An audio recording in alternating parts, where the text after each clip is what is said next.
नमस्कार मित्रांनो, आज मी तुम्हाला 12वी अर्थशास्त्र पाठ पहिला सूक्ष्म अर्थशास्त्र ही संज्ञा समजावून सांगणार आहे. आता अर्थशास्त्र म्हणजे काय हे तुम्ही 11वीला शिकलेच आहात. आणि आज पहिला पाठ म्हणजे सूक्ष्म अर्थशास्त्र आणि स्थूल अर्थशास्त्राचा परिचय. त्यामधला सूक्ष्म अर्थशास्त्र ही आपण संज्ञा समजावून आठवून पाहूया. तुम्ही यापूर्वी 11वीच्या वर्गात विविध अर्थतज्ञांनी दिलेल्या व्याख्यांचा अभ्यास केला आहे.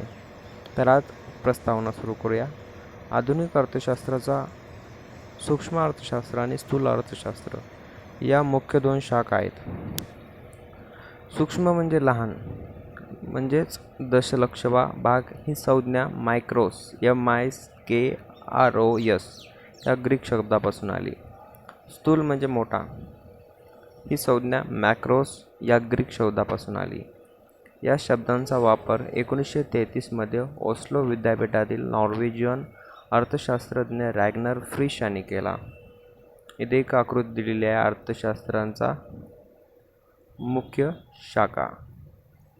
अर्थशास्त्राच्या मुख्य शाखा इथे दिलेल्या आहेत. हे बघा, इथे अर्थशास्त्राच्या मुख्य शाखा दिल्या आहेत. ही आकृती खूप महत्त्वाची आहे. पण बरेच जण काय करतात, या मायक्रोस आणि मॅक्रोज या शब्दामध्ये कन्फ्यूज होतात. या शब्दामध्ये कन्फ्यूज होऊ नका. आणि पाठ शिकतेवेळी आणि आपला व्हिडिओ पाहतेवेळी एक वही नोट्स काढण्यासाठी जरूर एक सेपरेट वही सोबत असायला हवी, जेणेकरून जे मी काही लिहून देईल, हायलाईट करीन, ते तुम्ही लिहून घेऊ शकता आणि तुमचा अभ्यास होऊ शकतो. तर मग पुढे पाहू. तुम्हाला माहीत आहे का? हे तुम्हाला माहीत आहे का?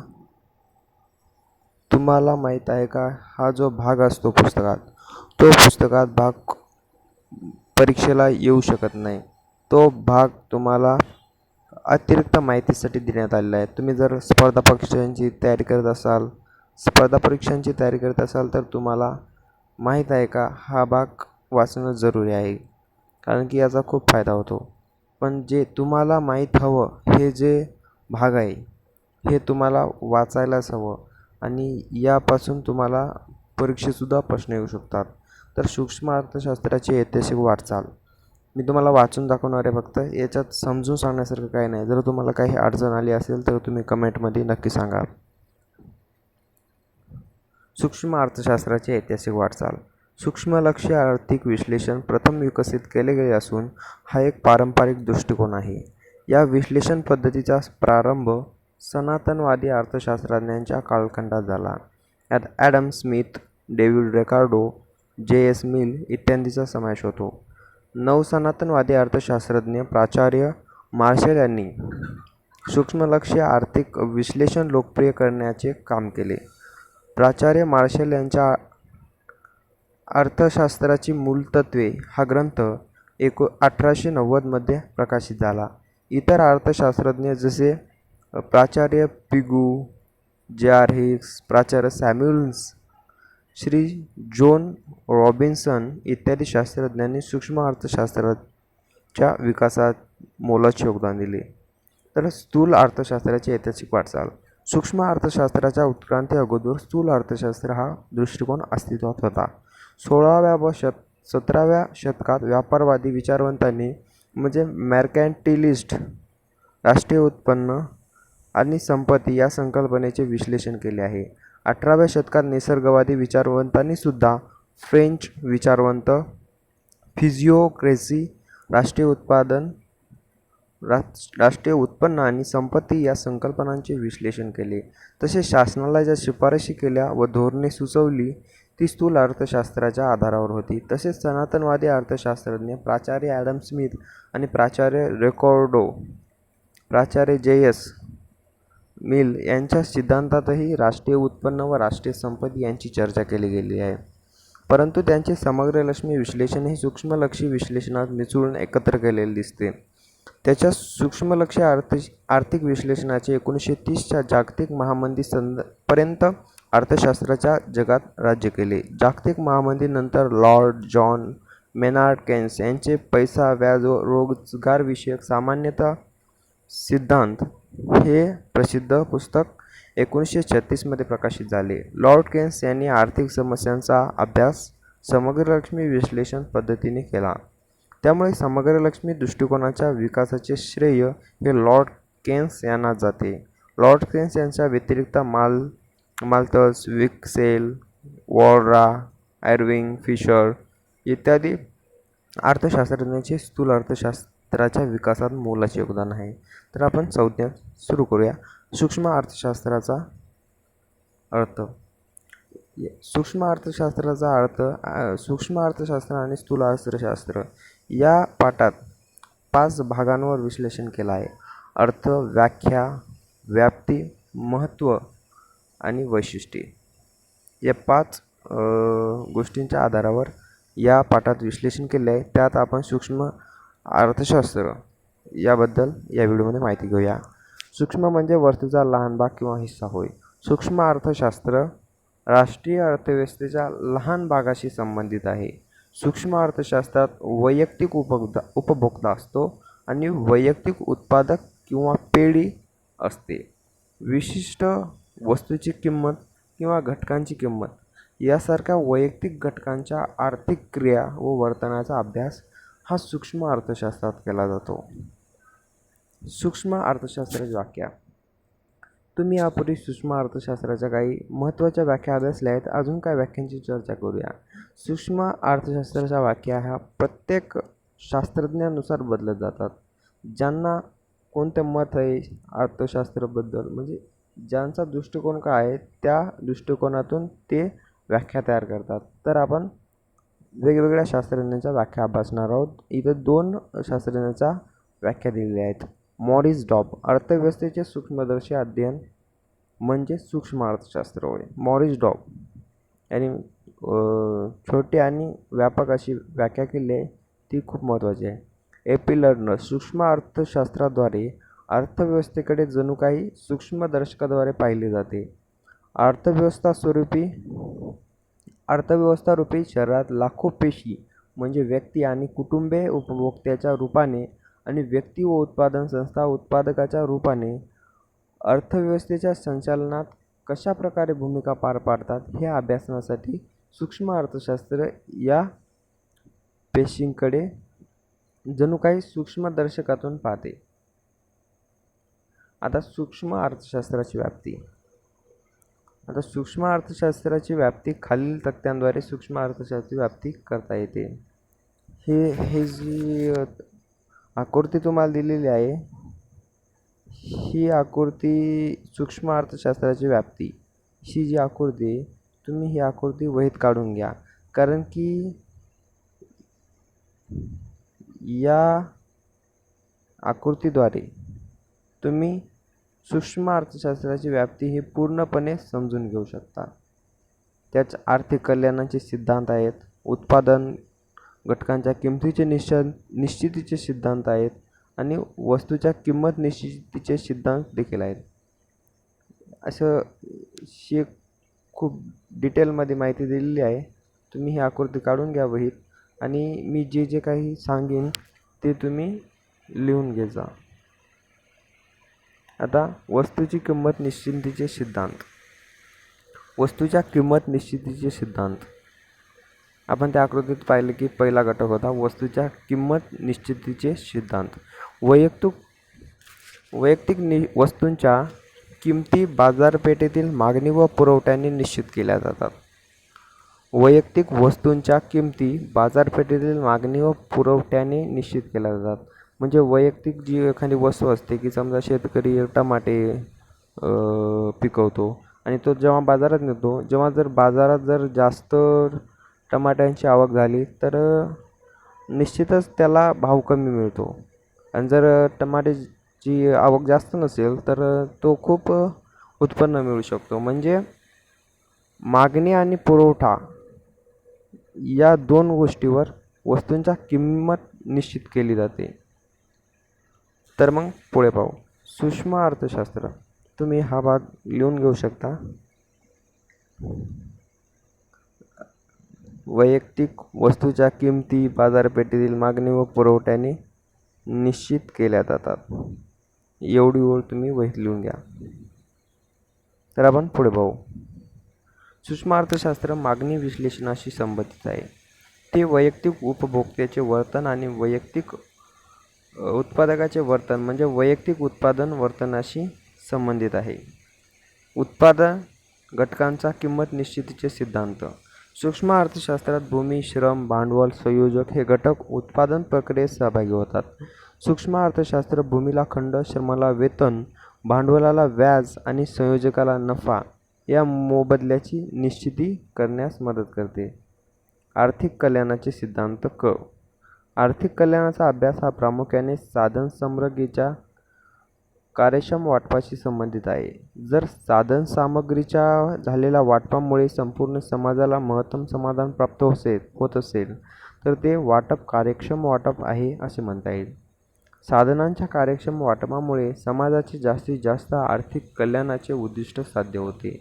दुसऱ्या शब्दात आर्थिक कार्यक्षमतांचा अभ्यास यात होतो. आर्थिक कार्यक्षमतेचा विचार 3 प्रकारे होतो. उत्पादन क्षेत्रातील कार्यक्षमता, उपभोगाच्या क्षेत्रातील कार्यक्षमता, एकूण आर्थिक कार्यक्षमता आणि उत्पादन क्षेत्रातील कार्यक्षमता जी आहे ती कशा म्हणजे त्याचा अर्थ काय असतो याची डिटेल आपण माहिती घेऊ. उत्पादन क्षेत्रातील कार्यक्षमता म्हणजे उपलब्ध साधन सामुग्रीच्या मदतीने जास्तीत जास्त उत्पादन घडवून आणणे.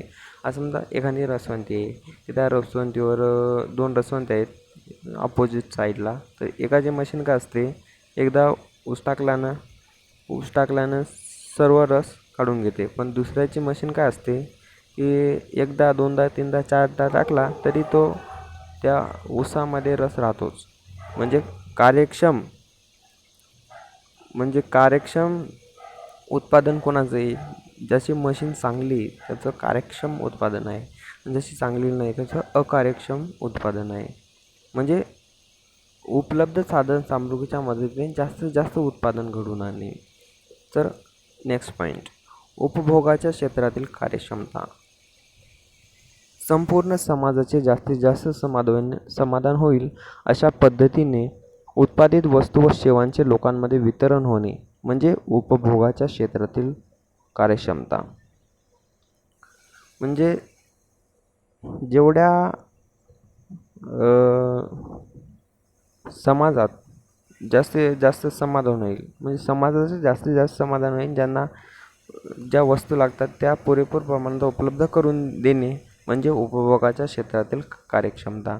एकूण आर्थिक कार्यक्षमता. लोकांना सर्वाधिक प्राधान्याने हव्या असणाऱ्या वस्तूचे उत्पादन होणे म्हणजे एकूण आर्थिक कार्यक्षमता. म्हणजे लोकांना काय हवे आहे याला अनुसरून जो पुरवठा केला जातो त्याला एकूण आर्थिक कार्यक्षमता म्हटले जाते. या कार्यक्षमता साध्य करण्याच्या दृष्टीने आवश्यक असणाऱ्या अटींचे विवेचन सूक्ष्मलक्षी अर्थशास्त्रात केले जाते. सूक्ष्मलक्षी अर्थशास्त्राचा अभ्यास हे प्रामुख्याने किंमत सिद्धांत व साधन सामुग्रीचे वाटप यांच्याशी संबंधित आहे. सूक्ष्म अर्थशास्त्र या शाखेत संपूर्ण अर्थव्यवस्थेशी संबंधित समग्र परिणामांचा अभ्यास केला जात नाही. या शाखेत बेकारी, दारिद्र्य, उत्पन्नाची विषमता यासारख्या राष्ट्रीय पातळीवरील आर्थिक समस्यांचा अभ्यास केला जात नाही. आर्थिक वृद्धीचे सिद्धांत, व्यापारचक्राचे सिद्धांत आणि मौद्रिक व राज्य वित्तीय धोरणे इत्यादींचा अभ्यास सूक्ष्म अर्थशास्त्राचा कक्षेबाहेर आहे. तर सूक्ष्म अर्थशास्त्राची वैशिष्ट्ये. 1. वैयक्तिक घटकांचा अभ्यास.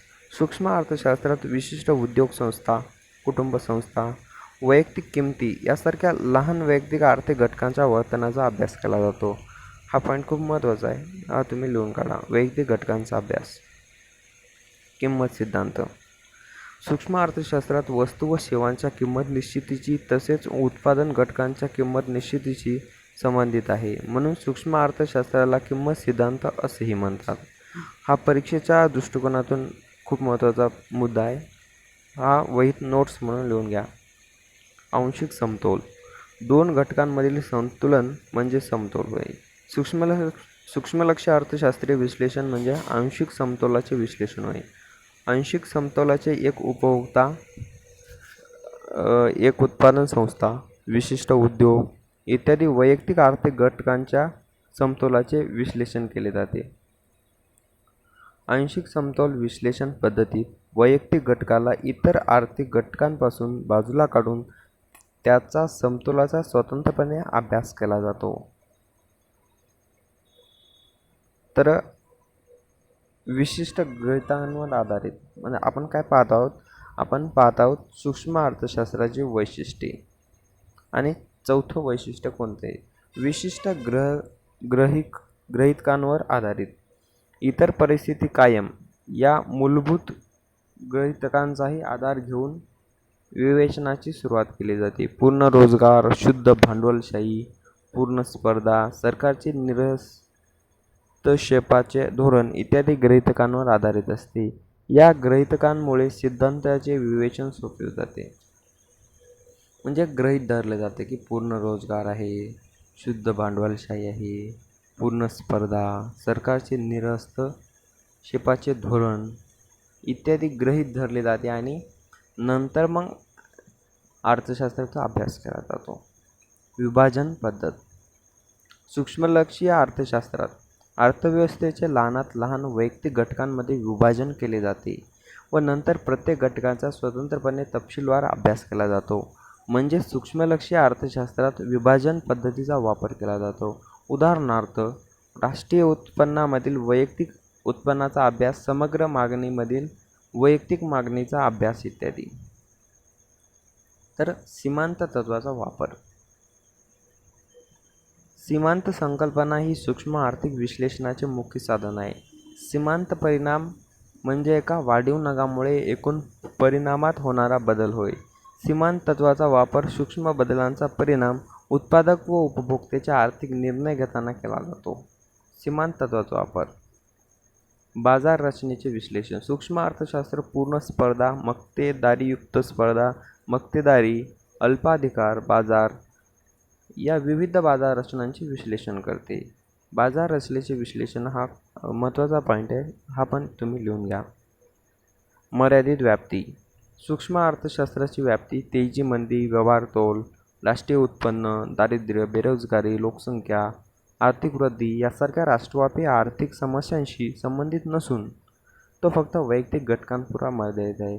तर सूक्ष्म अर्थशास्त्राची मर्यादित व्याप्ती या मुद्द्यामधून अतिशय विस्तृतपणे सांगितलेले आहे. तर आपण शेवटचा पॉईंट समजून घेऊया की सूक्ष्म अर्थशास्त्राचे महत्त्व. किंमत निर्धारण. विविध वस्तूच्या किमती तसेच विविध उत्पादन घटकांच्या किमती याचे स्पष्टीकरण करण्यास सूक्ष्म अर्थशास्त्र मदत करते. विविध वस्तूंच्या किमती तसेच विविध उत्पादन घटकांच्या किमती याचे स्पष्टीकरण करण्यास सूक्ष्म अर्थशास्त्र मदत करते. किंमत निर्धारण. मुक्त बाजार अर्थव्यवस्था. तर पॉईंट नंबर 2, सूक्ष्म अर्थशास्त्राचे महत्त्व. मुक्त बाजार अवस्था. सूक्ष्म अर्थशास्त्र मुक्त बाजार अर्थव्यवस्थेची कार्यपद्धती समजण्यास मदत करते.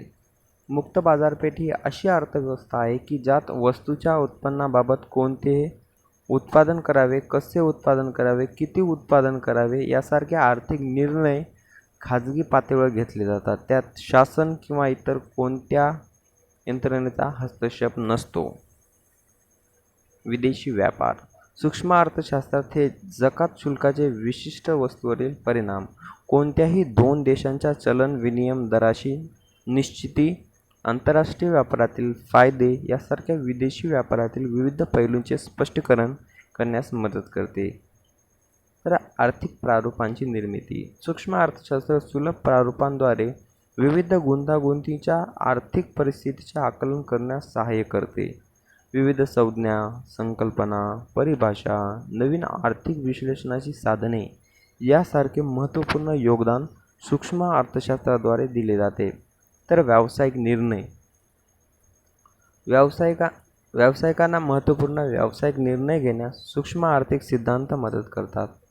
या निर्णयामध्ये उत्पादन खर्चाची निश्चिती, वस्तूंची किंमत निश्चिती, महत्तम उत्पादन आणि नफा इत्यादींचा समावेश होतो. 6. शासनाचं उपयुक्त. सरकारी कर धोरण, सार्वजनिक खर्च धोरण, किंमत धोरण यासारख्या आर्थिक धोरणांची आखणी करण्यासाठी सूक्ष्म अर्थशास्त्र शासनाला उपयुक्त ठरत असते. ही धोरणे संसाधनांचे कार्यक्षम वितरण करण्यासाठी आणि सामाजिक आर्थिक कल्याणाच्या प्रसारासाठी शासनात मदत करतात. कल्याणकारी. शेवटचा पॉईंट. कल्याणकारी अर्थशास्त्राचा आधार.